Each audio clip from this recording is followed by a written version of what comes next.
Manipur miyamgi punsi amade lanthum ngak senbagi thodang ase kanana lawgadabano haina MPCC ki president su oiriba hanagi chief minister Okram Ibobi na wahang hanglakle wafam ase haujik lamdam asida oiriba phibam asigi matangda ngase Congress bawan da pangthokhiba pawgi mifam amada mahakna phongdokibane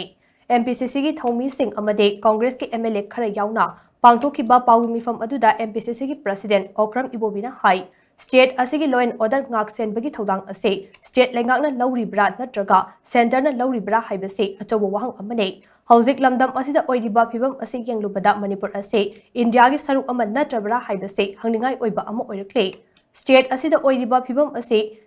tagadaba singna taraktraba asidade aikhoida chauna ikaiba ama pokhalle lamdam asida thokhiba thodok sing ase atopa state singda thokpa oirambagade prime minister amade union home minister na kayam kuina yengduna leigane Pikraba state amani haina khanduna tumina usinadana leiriba ase yamna ningba kaiba amane laingak paiminariba party gi MLA amana ngarang Kamjong district ke namli wangli amade choro khulda landarakhiba adu mapalgi khut yawi foreign aggression ni haire asigumba thodok ase state asige mafam amada hekta thorpa yabagi phibam da leiri haina mangna phongdokhe mangna makha tana hai Manipur miyamgi punsi amade lanthum ngak senbagi thodang ase kanagino lamdam asigi miyamgi punsi amade lanthum ngak senba haibase state engaki thodang ne Tronglao bigi laibak thiba thodok adu thokraba matungda urkhulgi tongan tongan rafum singda nongmai kapna bagi thodok thokduna lakle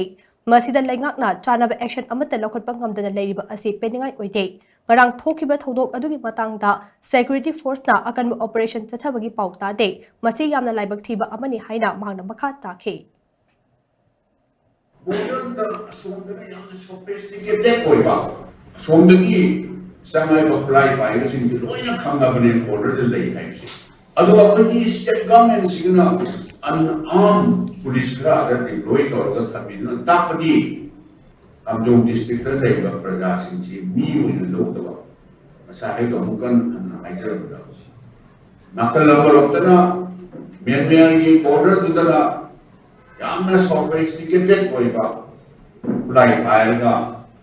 samchalakpa aduga hoi state kina unarmed police personnel for deploy tawat thamba aduga koida matiem pangba lai ne central force particularly border guard oiba Assam raiduna kumai na leiba sira tapadi Manipur si kari haini koi ikai